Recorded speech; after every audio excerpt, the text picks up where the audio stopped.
Hello, my name is Omar Rampersad. It is 2:02 p.m., March 5th, 2020.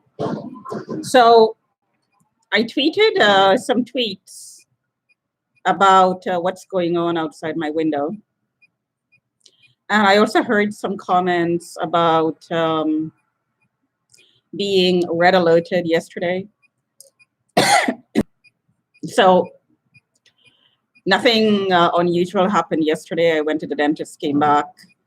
I live streamed some of the occurrences along the way. When I say nothing unusual, I mean, for me, that was normal. To be followed around by people with dogs happens every single time I'm in public. Being harassed, called an effing blankety blank, that's normal.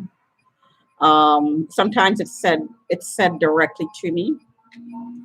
I am being tracked. There is absolutely no doubt about that.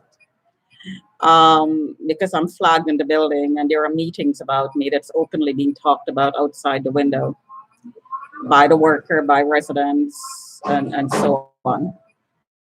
So that's what I tweeted about. Names are called. These are people who have contracts to surveil. And since I don't have any physical contact with these people, it has to be remote. And also, there has to be a team effort put into it. So gangs are involved in following me around to gather information. The idea is a target, and I'm constantly reminded that I'm a target. Neighbors pass my door saying, "You're a target," loudly, so I can hear.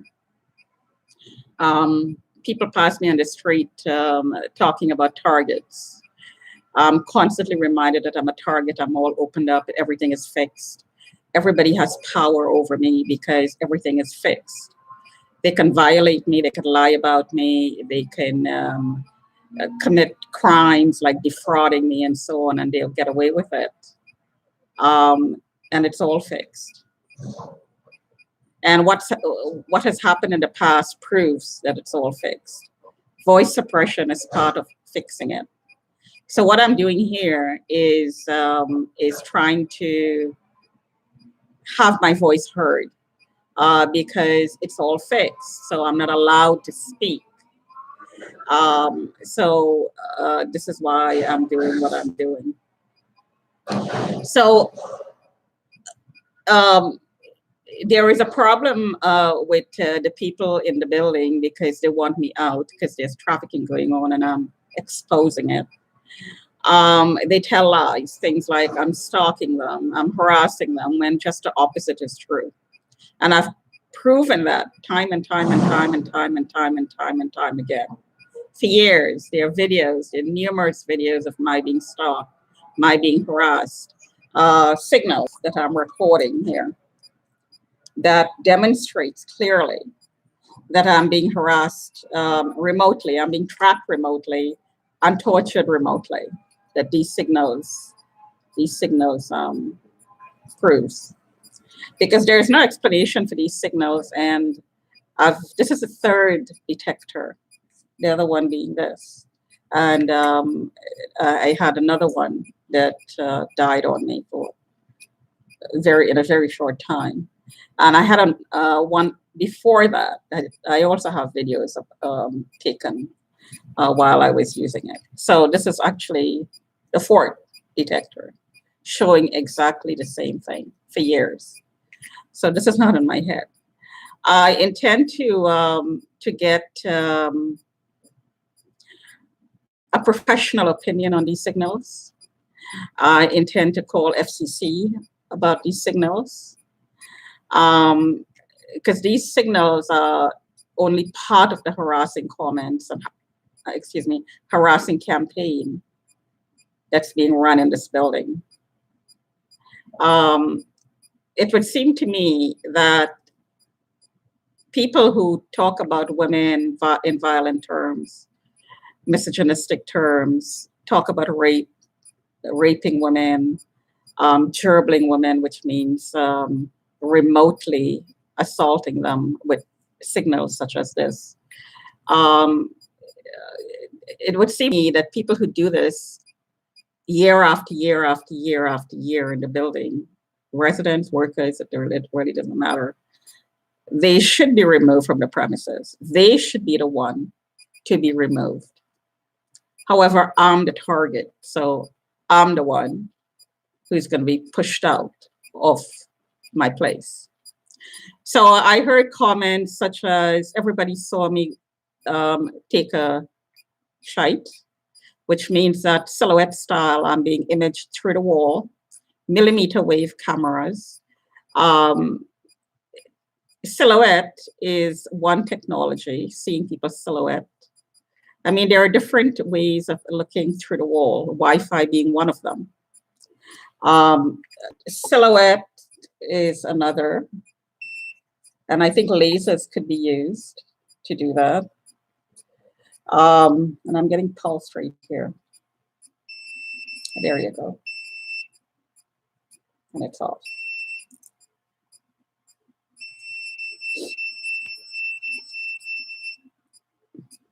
And it feels like I'm getting a cold, but actually what happened is my nose was pulsed all night, so my sinuses are all swollen.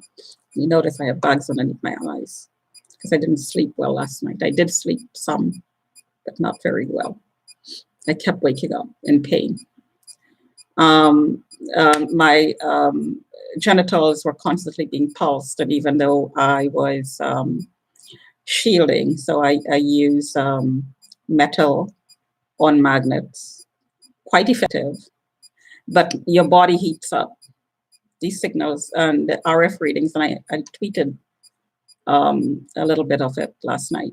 The RF readings, when those high, it heats up your body very quickly. And for me, it gives me heart palpitations. And since I have other issues, it could cause clots. It can cause the blood buildup in the ventricle and atrium of the heart. And your blood is not supposed to build up. The blood is not anywhere in your system. It's not supposed to be stagnant. If it is, then it will clot if you're not on blood thinners. It's supposed to be in a constantly flowing state. So if there are issues with the heart and the way that it pumps with valves, whatever the reason, arteries and so on, and the blood builds up, then it can create clots. And the clots can go to your brain, it can go to your lungs, it can go to your legs. And of course, you could die, basically. It can also cause aneurysms, which is swellings of the vein, swelling of the heart muscle, swelling of the lungs, whatever. Whatever organs are affected. Anyway, so last night, I woke up in pain. And there was somebody in the loading dock, every time I woke up, would knock. So when I tweeted, I periscoped the signals in my bedroom last night. Somebody was knocking, and I think that was about 1 o'clock. This morning around, and because I didn't sleep, I slept in during the night, I didn't sleep. I slept in a little bit late. So around 8 o'clock, the power was turned up to get me out of bed, basically, because I'm being home trained. So the power was turned up. And I also periscoped some of that later on, about 11 o'clock this morning. There is no mental illness. If I was mentally ill, there'd be no way that I could research technology such as this, because I didn't know anything about these signals, and track them and collect data to find out exactly what is going on. There's no way I would be able to do this if I was really mentally retarded. But informants who are taking part in the targeting program are reporting that I'm mentally retarded. So anyway, so let's get back to imaging and the comments like, she's a classy lady and everybody saw her take a shite, and everybody saw her with bottles between her legs. That's piggybacking. This program uses doubles, people who look like you, and all sorts of manipulation on the net using photoshopping and all sorts of things to get you painted a certain way, because there's a lot of money in this program. This program has so many layers to it and so many involvement. Layers, there's a psychological layer, spiritual layer, physical layer, emotional layer, um, uh, um,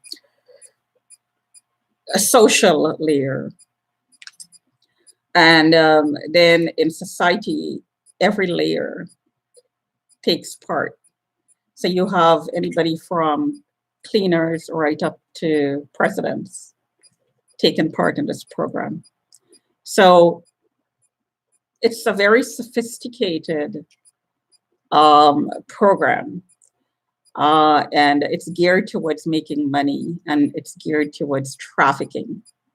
Well, one aspect of the program is geared towards trafficking. There could be other aspects as well. People could be trained to do anything. It's a training program in order to use the person for a certain reason. So in a way, it's an enslavement program.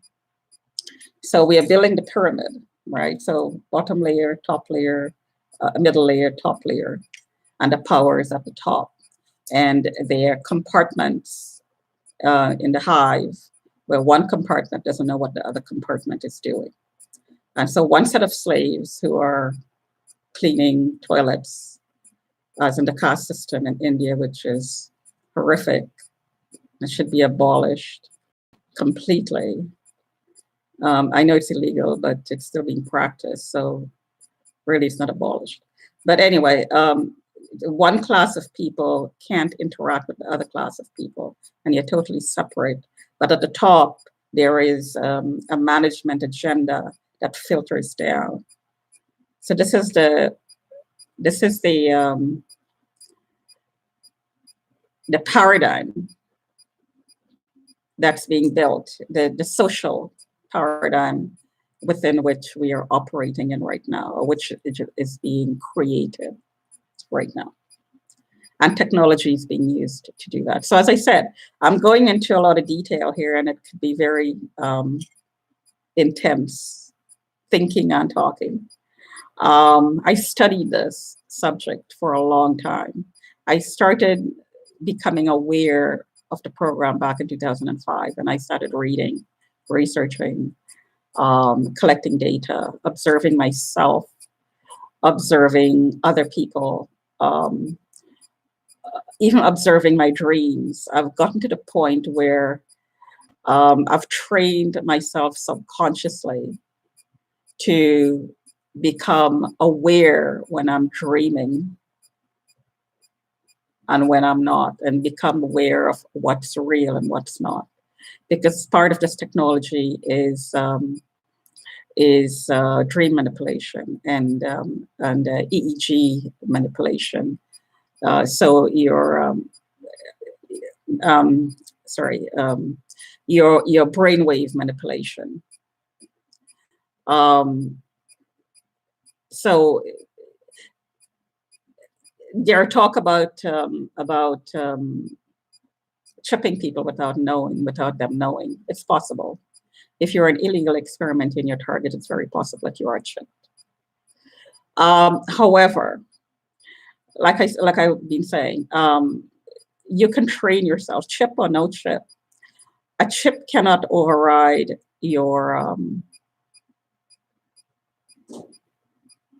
consciousness. If you're a deeply, deeply spiritual person, and maybe spiritual is not even the right word, I should say, you don't have to be really spiritual to know this and to practice it. Anybody could. If you're deeply in tune with yourself, I should say.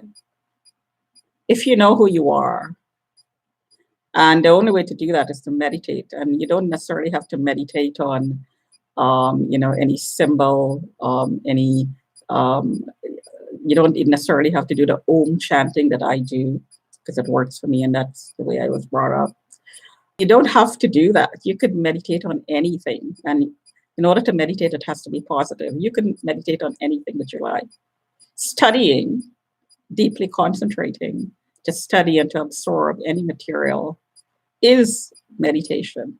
So if you're taking courses and you're studying for an exam and you're constantly in tune with yourself while you're doing that, that's meditation. You don't have to be spiritual. You don't have to be religious in order to be in tune with yourself. You just have to be aware. You have to be present in yourself. You have to be, as students would say, when I was going to university and you have these conversations with other people, you'd say, I'm in the zone. You have to be in the zone where you absorb things when you study. You're in the zone. So when you're in the zone, and that means if you're in tune with your inner self, then you pass your exams, you make 100%, no problem. It's almost effortless. Now, given today's world, that is becoming very, very, very difficult to do because there are so many distractions. Coronavirus, the stock market is crashing. You're losing your job. Your health is affected by 5G. And it goes on and on and on and on and on and on. So it's very, very hard to get to that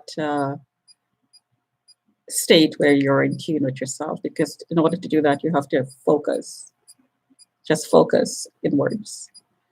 Anyway, I digress. So I started off talking about the psychological layers and how it could be manipulated to make you look mentally ill if you just pull out one part of the whole agenda. You pull it out and you talk about it to a cop, your family member, the court. They will mentally commit you. So what I'm trying to do here is to bring the parts together in such a way to show that, number one, I'm not mentally ill. Number two, what I'm saying is based on data that I've collected. And what I'm saying, concluding, is being arrived at with backup from other sources, doctors, engineers, globally, people on a global basis, professionals, people who's worked with government agencies, people whose research for the government around the world globally, and for private organizations, for the military. These people are saying the same thing, but I didn't even take their word for it. I went about it from the perspective of trying to gather data that came from my circumstances, my life, and if it fell if it worked in parallel with what I read with, if it was in parallel with what I read, then it had some credibility with me. Because as I said before, I'm somewhat of a skeptic. I don't take anybody's word for anything. And even with myself, when I tend to jump to a conclusion, sometimes I second guess even myself. I just go searching for information. Even when I come to a conclusion, I still go search for additional information. I'm not saying that happens 100% of the time. I'm saying this is what I try to do. And this is what most people should do. They should make up their own mind and try to find evidence to bolster their position, and make up your own mind about things, because we're being bombarded. We're being just bombarded with all sorts of crisis situations, all sorts of information, misinformation, and muddying the waters is just a great way to control a situation. If you confuse the masses, you have control, because nobody would know exactly what to do. Anyway, and that was a political comment. I'm not making these comments because I have a political agenda. I'm not a political animal necessarily. I am a human rights protector. I'm not even going to say an activist. I'm speaking purely from my experience. We are born with certain human rights. The government doesn't give us human rights. We are born with the right to live our lives freely, freedom, to seek happiness, to seek health, to seek fulfilling our full potential in life. These are rights that are not given. It's inherent in our humanity. And in order to seek all those things, to be happy, to be healthy, you have to have a healthy environment. You have to have happy people. You have to be. You have to have shelter. You have to have food. You have to have clean water. You have to have clean air. These things all come together. I'm not a political person. I'm not seeking political power in any area. Don't care for it. Don't want it. However, I do feel the need to speak about what I'm experiencing, and maybe it will help people out there. So let me just conclude because I'm all over the place today. I wanted to put my face on video and to demonstrate to the liars out there, because that's what they are, who are seeking to get me out of my home and trying to paint a picture of me that makes me look dangerous, criminal, some kind of a whore, prostitute. These are the words that's being thrown at me. None of it is true. Passing me around to 1 million people to look at me inside of my home, 6 billion people could look at me inside of my home. It does not make me a prostitute because, as I was saying, and I started to talk about this topic now, going back, the technology that's used to look at you inside your home is developed to the point where your image is very, very clear. It's not a silhouette. It's not a shadow. It's clearly seen all your crevices of your body, all your actions, every in detail. Millimeter wave technology goes, way beyond silhouette. So you have no privacy, and nobody will. With the 5G and and everything being connected, the fridge is being connected to the TV is going to be connected to your computer, the computer is connected to your phone, and your phone is connected to you. And Elon Musk wants to put a chip in your brain, which is all going to be, in a few years, we are going to have, officially, we're going to be asking for chips. And all of that is going to be connected to the chips inside of you. You're not going to have any privacy. So you're going to have millions of people being able to access you, male and female. So this opens up a whole area of criminal activity that the law is nowhere near trying to deal with. I mean, it's like the wild, wild west of technology. And what I'm talking about and what other people are talking about, millions around the world, and to some extent, everybody in the world are targets. This is, it's going to be something that will have to be dealt with in the legal arena because laws did not catch up. First of all, we have courts that are not even,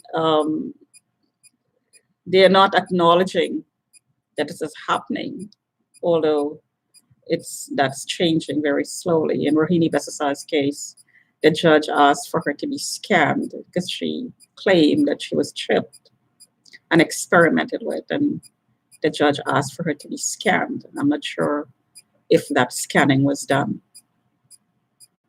So the courts and some judges are open to the possibility of somebody being chipped covertly. Because if the judge asks for the person to be scanned, then he's acknowledging that there is a possibility that what she's saying is true. Now, whether or not she was scanned or not, I have no idea. So yeah, the courts are now starting to acknowledge this. So when you come up with data, hard data like this, and present it to courts, then it makes your case a lot more believable. And given how quickly things are changing, how quickly technology is progressing, and not only that, how quickly it's being brought to ground level, to it's being made accessible to everyone. Everyone. Changes the whole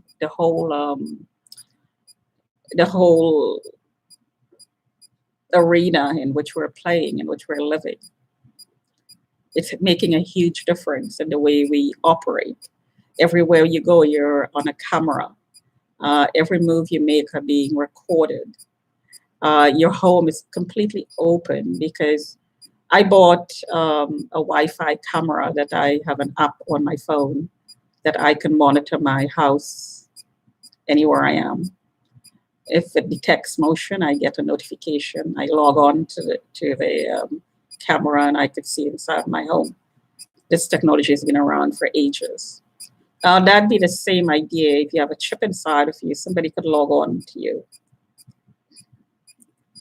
Same idea, exactly the same idea. Now, if you're in an apartment building, it makes it a whole lot easier to do that because there's only 10 feet between you and the people above and below. And there is a wall that might be maybe, I'm not sure, 10 inches wide between you and your neighbor. Extremely easy to be monitored inside your home. Infrared camera. Now, in my case, I have a Chinese man named PK, openly telling me that he has people looking and he could see me inside of my home. So obviously there is monitoring going on in the building. There is no paranoia in my case, although I'm being told repeatedly that, I could be imagining what I'm saying. All this evidence that just the opposite is true, and yet I'm being told the opposite. I'm being told a lie because number one, I was registered as mentally retarded. So I have no credibility, even though there's never been a diagnosis of mental illness. So it's all a matter of perception. It's about smothering the person, a target, with all this misinformation and painting the person and smothering the person with all this misinformation and painting the person criminally, that there is no escape. And also, well, they think, the perpetrators think there's no escape.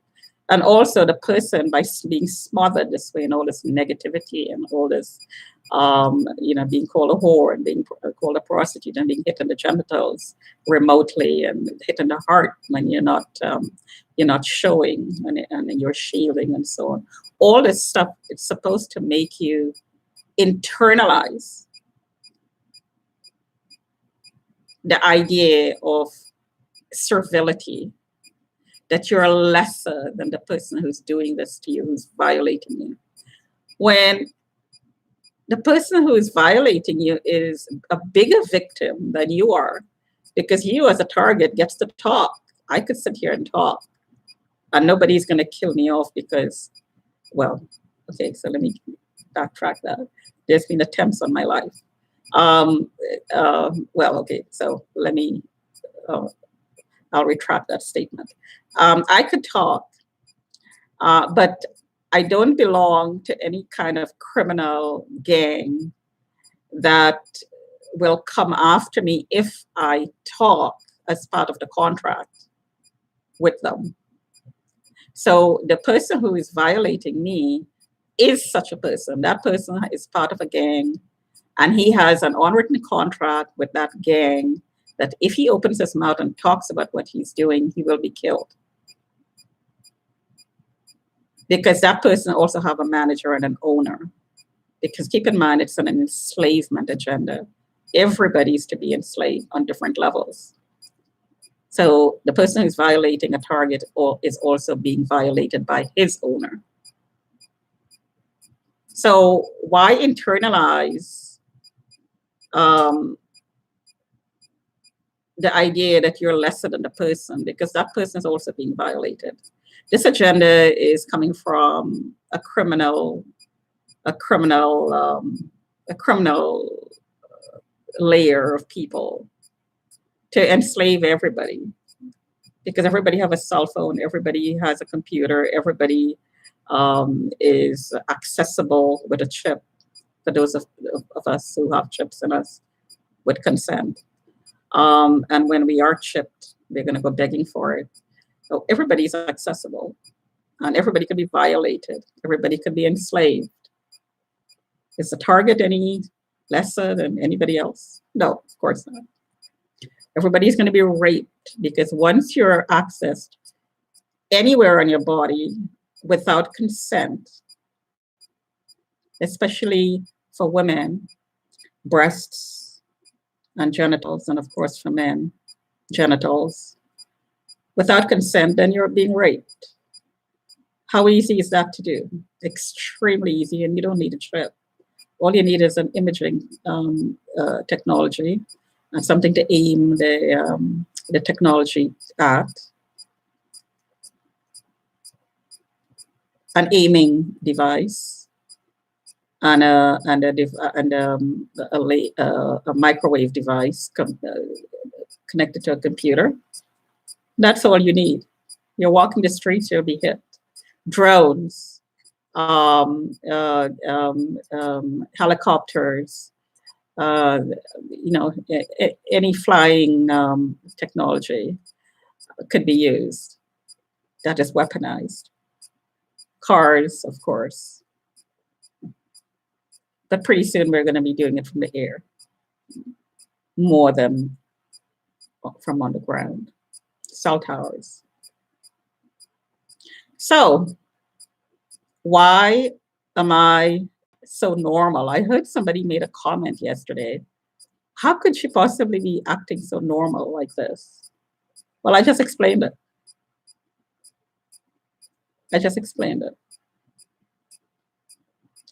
Everybody is in this game together. And it's a psychological program being run on people to make them think and feel that they're lesser than others.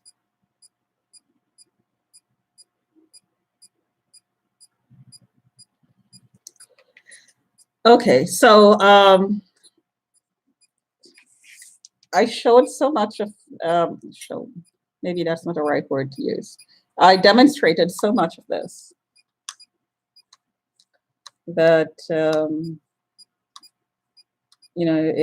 you could see the pattern. It's the same pattern over and over and over and over again.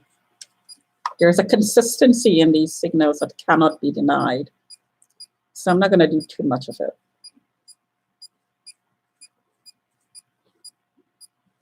So I'm looking at my face and I could see that this side is swollen. My face was hit all night last night. Just at very, very high power. And got nightmares all night last night as well.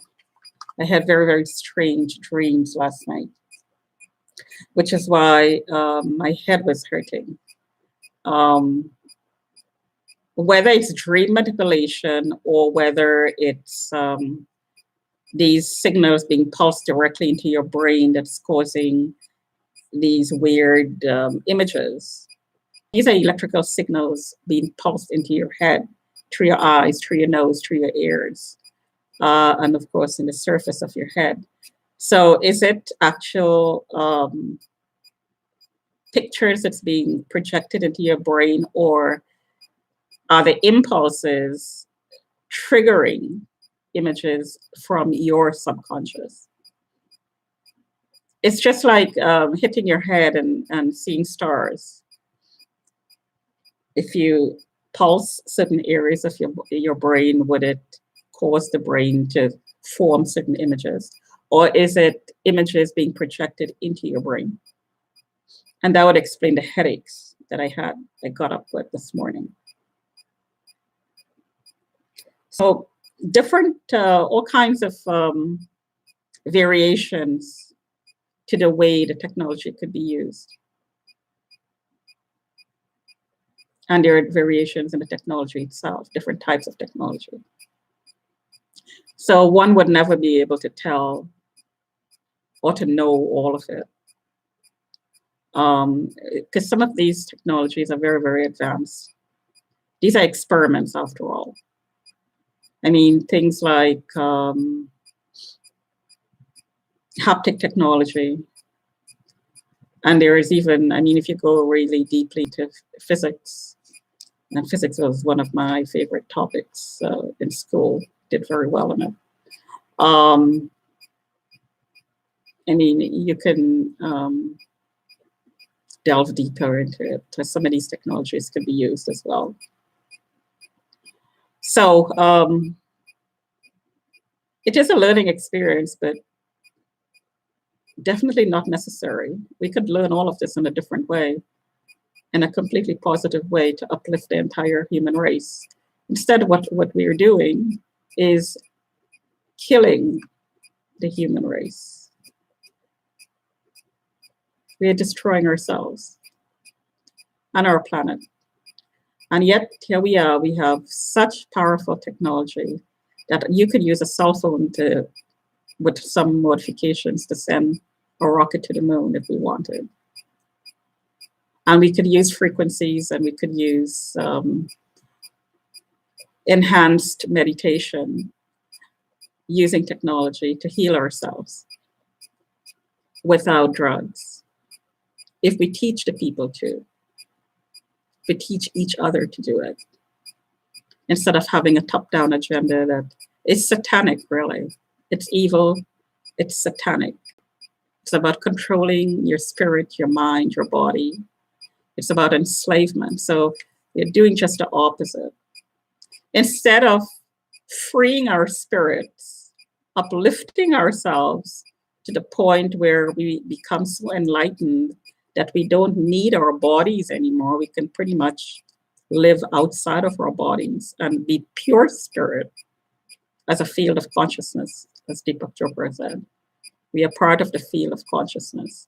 We don't need the body anymore. We can actually be pure thinking light, pure light, which is what we are without our bodies. Instead of doing that, we're doing just the opposite. We are degrading the human race. We are bringing it down to the basis of the base form, back to basics. Just have a shelter, have food, have good wine, have lots of women, have lots of men, and you're happy. You're a happy camper. Lots of money, lots of wine, good food, good men, women, and you're happy. That's the base. That's the most basic form of existence. When we have the technology to uplift that whole thing, that whole state of mind into pure ecstasy, naturally, no drugs. You don't even need another human being. You really don't need another human being to make yourself happy. We can get there without another human being. Interacting with another human being or with people, having social interactions, is a step into getting to the point where you don't have to live in a body anymore. You could live with pure consciousness. And for those, just as a comment, for those people who are Trekkies, I used to look at Star Trek when I came to Canada. I just loved it. I used to sit and wait for it when I was home. And there was an episode where there was brain-to-brain communication, where just the brain was put in a container, and communication was through light, and you could see like lightning bolts going back and forth from one brain to the other, and that's how they were communicating this form of life, this alien form of life. Well, that was just an episode that was made up. And I heard that Star Trek had took some of the information that they used in that series from the military. So that was very interesting. Gene Roddenberry had military connections. So anyway, that was just an episode that portrayed the capability of ourselves, of what what we're capable of doing, communicating mind to mind, brain to brain. You don't need a chip to do that. You really don't need a chip to do that. We can elevate our consciousness through meditation and through positive thinking and positive focus and positive intent, that we can live outside our bodies and communicate naturally without a chip with each other. That's possible. The chip is just a hack. We are hacking our system for somebody else to control it, to enslave you with the chip. And I can't believe it's 41 minutes already, so I'm going to shut up. I can go on forever. I swear to God, I can go on forever. It's a topic that I could talk and talk and talk and talk about, because I read about it for so long. And I have a lot of opinions about it. So anyway, I'm going to shut up. I'll talk to you another time.